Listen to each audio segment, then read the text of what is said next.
Welcome to Fly on the Wall podcast. I'm your host, Chris Sonksen, CEO and founder of Church Boom. Here you get to sit in on a live coaching session as I coach pastors through the ministry challenges we all face. If you find this podcast helpful, please make sure to like, subscribe, and share.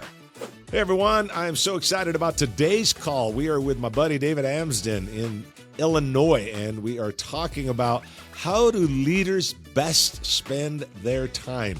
As you grow as an organization, how you spend your time changes, and it's such an important topic so that you don't become the lid to your own church. And so we're going to be talking about that in just a moment. Before we do, make sure to check out churchboom.org. If you are not part of our Church Boom University, you'll see that on the website. It's a place where you can get master classes and resources sent to you.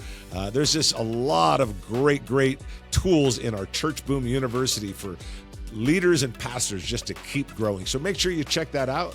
And now let's jump in to the conversation with David as we continue to talk about how leaders best spend their time. Man, let's jump into it, man. How can I help you today? And let's start talking. Yeah, so a couple things. Number one, we're moving back to 2 services already. Great. But one of the things that we've been talking about is how do we launch a second campus? And so I do have some questions there, but here's the first question I have for you. I always hear that I need to get into my lane as fast as possible. Yep. The problem is, how do I get out of lanes that I know I shouldn't be in if I don't have the staff or the volunteers to take over balls that I don't want dropped? I don't know if it's not necessarily mission critical things, right? But it is how do I get into my lane as fast as possible? And another thing that I wrestle with is, and I know this is going to sound arrogant, but I think everyone will get it. No one does it as good as I do. Yeah, I get it. Yeah. Like when it comes to opening the mail, no one does it as good as me. How do I give the mail away? And I use that example because everyone knows that's easy one to give away. But when it comes to key aspects of the ministry, how do I get into my lane as fast as possible? Yeah. So very important that you get in a lane. Anytime, David, anytime the church grows, whether that is growth numerically or growth adding services and growth multi-site, whatever, anytime structure changes or anytime growth is happening, structure has to change. Mm-hmm. So the one thing I always say is you can't grow higher unless you grow deeper. It's like the Empire State Building. You can't just go add 20 stories. You just can't do that. You have to think about everything that's happening underneath before you decide to go up. Same thing happens in leadership. You have to decide, okay, you're asking the right questions. If we go up, we grow from whatever, a certain amount to a certain amount to a certain amount, we're adding campuses, whatever it is. When we're growing and moving up into that area, you have to always be answering the question, where do I need to be? So there's 2 thoughts I have for you. Big question number 1 is, if David doesn't do blank, our future's threatened. What is that blank? What's that thing? That's the thing I always go to. It's the mission critical thing. But you have to know what is absolutely crucial. Some things I think that we identify as crucial are not as crucial as we think they are. Some things that we think, man, this church can't function unless we do this. We get rid of that, and it's like, no, the church is actually doing just fine. We're still moving along, and people didn't miss it as much as I thought they would. And so sometimes we let go of things that we think, or we hold on to things that we think are so like vital to the church, and it's the essence of who we are. And then you kind of cancel it, or you kind of maneuver it because you realize you can't be spending time over there, and it's like, it's not as bad as you thought. The other thing that I think is, besides if I don't do blank, you have to ask, if I don't do blank, our future's threatened. The question is, what's the blank? Mm-hmm. What is that thing? Those 2 or 3 or 4 things. It's not 50. It's 3 or 4 things that are crucial to your advancement.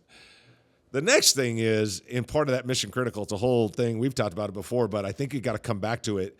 You need to look at the things you're doing and answer the question, what needs to be eliminated, what needs to be delegated, what needs to be automated. You have to decide, I've got 10 things here. 2 or 3 of them, I think I can eliminate them. Okay, 2 or 3 things I need to delegate. Well, who am I going to delegate it? Now that takes time. You're not going to do that quick. You might be, you know what? I'm going to delegate 3 things, and I'm going to try to delegate these 3 things over the next 6 months. First one in 60 days, the next one in 60 days, the next one in 60 days. I got to identify someone, raise them up, hand it off. Okay, you're gonna have to do that, because if you don't learn, and then some needs to be automated, and that gets a little tricky. But there are a few things that can be automated that way. I know in our church boom world, there's so much automated that's happening. I have no idea what's happening half the time, because it's just automatically happening. Today I got an email. I'm like, oh, when did this automate? Just certain things. Today I'm like, oh, okay, well I guess this went out. But we have a whole team that's automating, a whole team that's doing that. But I think the 2 big things I would look at is what needs to be eliminated, what needs to be delegated, and what is the thing that you have to do that no one else can do. You are the guy that needs to drive the generosity of the church. You're the guy that needs to meet with people that want to partner with you financially and fuel that vision, but they need your time. They need your heart. They need your spirit. Your youth pastor can't do that. That's just not going to happen. They want to speak to the main guy. There's things that only you can do. You can't get the vision from the children's director. You have to be the vision leader. So that's something you have to do. But if you do not list out what's kind of on your plate, so what's on your plate that doesn't fit into mission critical, into the things you got to do. Find those things on your plate that doesn't fit in there. Figure out what needs to be eliminated, delegated, or automated. Most likely it's eliminated or delegated, and start creating a path of delegation, and start taking a sword to the things that need to be eliminated. Like, okay, that's out, that's out, that's out. You'll find there are some things to do that, but you're asking the right questions. Most of the time, we keep functioning the same when the organization grows. And you can't do that. If you and I were partners on a McDonald's chain, 1, and then all of a sudden we go to 2, and then I don't know, we both have some influx of a bunch of cash, and we're like, man, some guy's selling his 15, and we go from 2 to 17. Everything changes. Sure. Everything changes. We can't operate this. Yeah, you're like, okay, we can't do that. I can't be in the store anymore.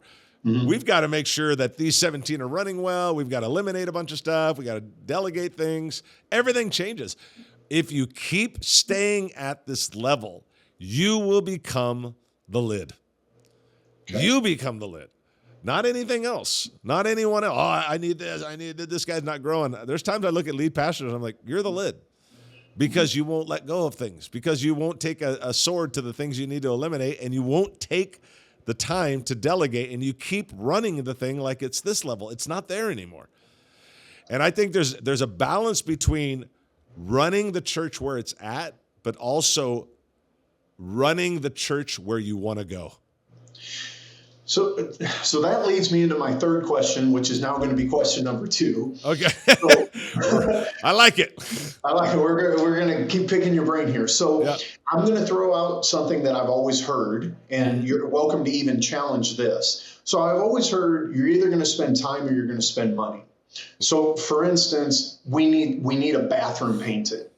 I'm either going to take time, try to get volunteers, it'll take a couple weeks, or I'm going to spend money, I'm going to get a professional up here, just slap paint on. So I found that to be fairly true, time and money. So here's a really practical question when it comes to our budget then. How much do I lean into projected growth versus our actual growth? So for instance, this past year, right now, we are running at a surplus.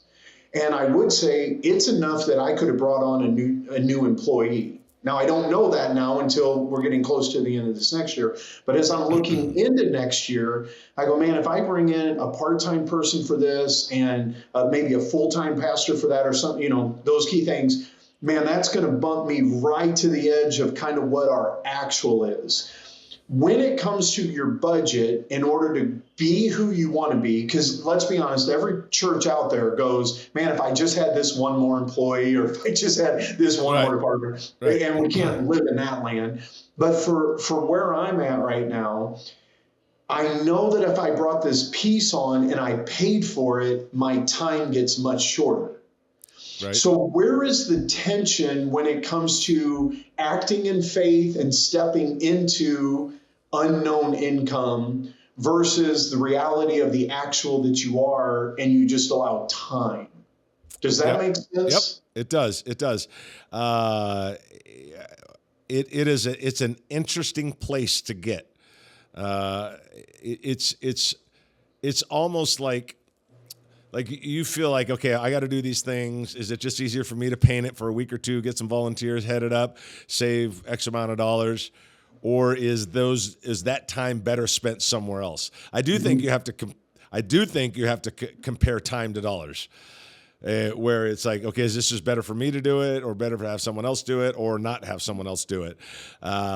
Most of the time we err on the side of abusing our time. Okay. Most of the time we do. Very few do I look at a pastor and go, dude, you're spending money on everything. I'm like, you can't walk outside and grab that sign. You got to pay, like, I don't know, something silly, but it's pretty rare. Most of the time because we get so in the habit of, hey man, the toilet clogged up. Now I got to go to Home Depot and buy this, that, and the other thing. And I got to YouTube it and figure out how to fix this thing. Like, rather than pay $300 and we don't want to necessarily do that. So we just kind of get caught up in this. So most of the time we err on the side of abusing our time rather than spending the money. And so there is a tension between that. But I would say in most cases, we need to start buying back more of our time. But if you do not assign your time, it will get assigned to you. It's kind of like when someone hires someone that's like, hey, I got a new executive pastor. In their head, this is what I always say. In their head, they're like, oh, thank God, I got a new executive pastor. He's going to do all these things I don't want to do. The question isn't what's he going to do. The question is, what are you going to do with the time that you now have? Same thing. It's like, okay, that's fine. You're going to spend a little bit of money. That's fine that you're going to do that. We have it in the budget to do that. You can do that. As long as you're clear on what your buckets and lanes are and you're operating in those. Mm-hmm. That's the difference. So, for instance, I sit on a nonprofit board. I sit on a lot of boards, but I sit on a nonprofit. I don't know, like 8 or 10. Although you started, it's kind of your fault. No, but I sit on some boards for I sit on a board for a very, very, very large nonprofit that helps people around the world. And I remember they were talking about the main guy, the president, not doing this anymore, and doing certain things that would cost money. Like, okay, let's pay for that. Let's get someone to do that. They're like, man, that's gonna cost $300,000 a year or something, $400,000 a year. And I remember piping in and saying, if you give him more hours, him raising $300,000 more a year is not a problem for this guy. This guy's a fundraising machine. So free up all these hours. It'll cost us $300,000. We'll probably get $3 million. So you're not thinking enough, because sometimes like, oh my gosh, we're going to save money. No. Here's the thing I always say: you're going to lose dollars chasing pennies. Okay. You can't do that. You have to figure out. Now there's a certain time. Okay, it's kind of like the space shuttle. They got those 2 rockets on the side. Space shuttle takes off. It takes off. And then it's got to get enough momentum and enough energy and get to a certain part of, in the atmosphere and then all of a sudden, the rockets fly off, because those rockets were only there for a short time to get them past this point. And then they had to let go of that rockets. There's a point in the ministry where it's like, I'm doing everything. Boom, let go of one rocket. I'm doing less of everything, let go of another rocket, and then let you soar into where we need you as the lead pastor to be. Yep. You are a servant. I know you. You are a servant. You're a hard worker. You have an incredible work ethic. Love it. However, don't err on the side of abusing your time. Yep. Because if we say, that's going to cost us $80,000 more this year. Yep. And if we get Pastor David in his lane, we're also going to grow another 100 people and add another $200,000. So we're going to spend 80 to get 200,000. Most people don't think that way, but you need to start thinking that way, because that's who you are. You're a natural servant. Yeah. So I know I had talked to you about this one time before, and I'll go ahead and bring it up here, because rather than a leadership thing, this was a personal thing. You started poking on me, and I welcome you to do it again here. Because what I said to you is, I grew up thinking the best way to show that you're for the church is to be the hardest worker at any event. And so I'm going to be the first one to set up tables, last one taking down chairs. And I said, so I spend a lot of my time doing. Yep. And I, because I want the people to respect that I'm a hard worker, that I'm willing to do what they, and you absolutely kind of poked me a couple times on that. Yeah. So I'll pause there to see if you want to poke me publicly now. Because it was as much of an image issue as it was a leadership issue. Yes. And so I'll pause and let you. Well, and I love that, because I do think that I'm a church planner. And so when we planted our first campus, man, I was first guy there, last to leave, set up the chair, because we set up and tear down for the first 3 or 4 years. Set up, tear down, la, la, la. Then I'd go into a different room at the school we were meeting at, change, get cleaned up, freshen up, come back out, because we were setting up and tearing down every week. Now you got to preach. Now you got to lead worship. Now I got to preach. Now I got to, whatever you got to do. And so that first 3 years, it was like, man, I was doing all of it. And I realized from my own coaches, because I always believe everybody should have a coach, I get my own coaching, that he helped me realize at some point, you got to stop doing that. And you have to be okay with it. Here's one thing that he said to me. I said, yeah, but the people are going to be like, I'm not serving them. Maybe they won't ever say anything, but they'll think it. And he said something I'll never forget. He said, the elephant isn't in the room. The elephant's in your head. And I was like, oh, man, you're right. And as I began to make a move, I never hear a word. We went 200 to 400 to 800 to 1,000. We just kept flying, never heard a word, and we kept moving. Yep. If there is someone that does feel that way and does say something, it doesn't mean in every case that they're right. You can't, and this is going to sound so mean, you can't let their small-mindedness keep you from your big-mindedness for the kingdom. Yep. And, well, he should be doing this. Yeah, well, then now you sound like the lady that says, and he should be at every hospital visit and every wedding. It's like, that's not realistic. Okay? No. Same principle of setting up chairs applies to the hospital visits and the wedding. It's like, no. That can't be that way, because if I'm a board member for your church, I'm sitting there and just going, that is not where we want. Okay, I'm a baseball fan. Everything I do every analogy I love is baseball. Like, if I got a guy pitching 106 miles an hour, I'm not, you know what, dude, we're going to put him at first base. There's no way. He's on the mound, and we're doing nothing that's going to harm that arm of his. No way. Well, he needs to learn how to, nope. He needs to pull the rake, after the game. Nope. We're protecting that arm because the organization needs him on the mound. Needs the arm. Needs the arm. The organization needs him there. And someone might complain, well, he needs to. Okay, you're smart. You don't get it. And that's okay that a smaller-minded person that doesn't get what it means to go up to here, if they don't get it, that doesn't mean that it's wrong. They just don't get it. And you can't expect them to get it. They never thought that way. They've never lived that way. They've never led anything big. Yeah. So how in the world would they ever know? You got to be okay with it.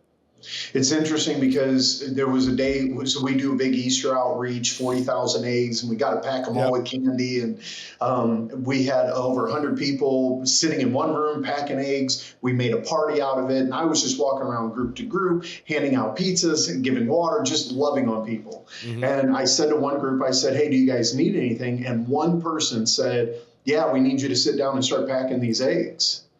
And it's interesting because that's the one thing I remember from that day of, oh, maybe I should be packing eggs. And I realized, no. I packed over 40,000 eggs because I built a team that felt loved on. They got time, and things like that. But it is interesting how that one voice is the one that stood out to me. Yeah. Well, and it will, because we don't want to be criticized. We don't want to feel like, hey, man, I'm being criticized for something. They're putting me down. You don't want to feel that.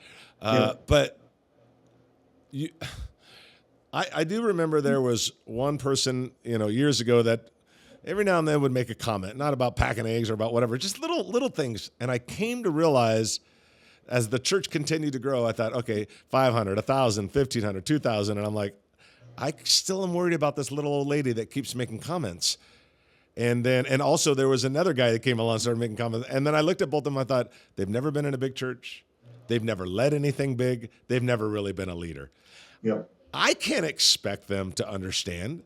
How could I expect? I can't expect them to understand what that's like. They don't know what that's like. So they're just gonna. It's their lack of understanding that creates the criticism. Yep. And I have to be okay with. Hey, I have to be okay with my own skin, with myself, knowing where I'm headed and what I'm doing. And I can't let one or two voices deter me from the entire organization. Yep. The organization needs, I can tell you right now, the organization needs David Amstin being the guy that is casting vision, being the guy that is creating relationships and improving funds, being the guy that is the chief communicator. We need you out there making deals happen. I need you at the table trying to get a new building for a second site. I don't need you packing eggs. Mm-hmm. I need you over there sitting there with a guy at Starbucks talking to him about donating the building to you. That is way better than you packing eggs. Yeah. And that's what the organization needs from you. So when it comes to church growth, church impact, would you say the number one factor on that happening is the pastor getting out of his own way? Or is there, because a lot of it is a mental shift. I know we have a common friend. His name is Bo. Yeah. Bo! Yeah. You know Bo. Yeah. Hey, Bo knows. I know, and I don't have the energy to bring to this podcast that he does. I'd have to drink three gallons of coffee. But when I was talking to him about Second Campus, and I rattled all this stuff off, and I said, Bo, I need help. Give me input here. And he goes, well, you already asked the wrong question. He goes, the first question you should ask is, who's the campus pastor for your current location? Yeah. And I remember thinking, well, that's my job, isn't it? Yeah. But it's truly not just shifting the mindset and what you're learning, but we actually have to put it into practical application of, hey, I'm not going to take out the trash. And I know we keep using very low I know, I get it. But the truth is, I think someone else has the ability, quality, and maybe even anointing to take out the trash. Well, you asked the question, is it the number one lid? I don't know. I guess you could argue it's number one or number two, but I can guarantee you it's in the top three. I have this conversation all the time with pastors at growing churches. You better change the structure. You better change your accountability needs to change. Structure needs to change. Who's answering to who needs to change. What part of the staff you're leading and not leading needs to change. What you're focusing, your buckets, your lanes, all that needs to change. And when you don't change, you become the lid. Whether that's as the number one thing or number two thing, but it is a weekly discussion I have with different pastors. Bro, You're growing, but you have to adjust. You have to adjust. The structure has to change. Accountability, all of it has to change. You can't run it the same. It's the whole 2 McDonald's. Now Chris and David have 17 McDonald's. Well, you're never going to run it the same. It's impossible. Not everybody's going to get it. Not everybody's going to understand it. And some people will criticize it. But that's okay because we're leaders and we know that we have to see further and faster than anybody else. Yeah. Further down the road and faster than anybody else. Otherwise, we end up getting stuck. But anyway, man, I don't know if this has been helpful to you today. It's been fantastic. I'm going to have to go back. I grabbed my pen to take notes, and I realized he's talking too fast. I'm going to have to watch my own podcast here. Well, man, dude, hey, I'm going to jump on. I got to jump on this other call, but dude, it's so good hanging out with you, and I sure appreciate your heart, and just know that I'm always here for you, and whatever you need, man. I love serving you and serving the church. So just let me know how I can serve you.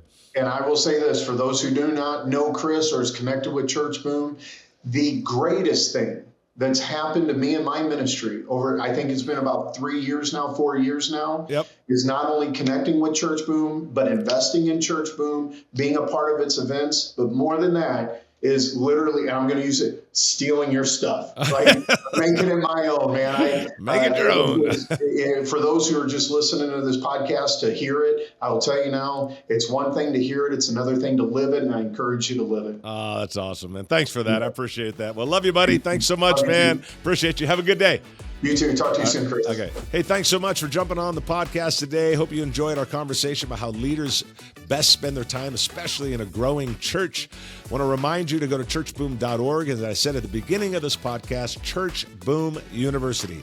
Leaders are learners, and you've got to keep growing as a pastor and as a leader, and that's why we designed Church Boom University with master classes, webinars that are exclusive to you, resources that are sent to you quarterly, just a ton of incredible opportunity to keep growing. So go to churchboom.org and check out Church Boom University. We'll see you on the next Fly on the Wall podcast.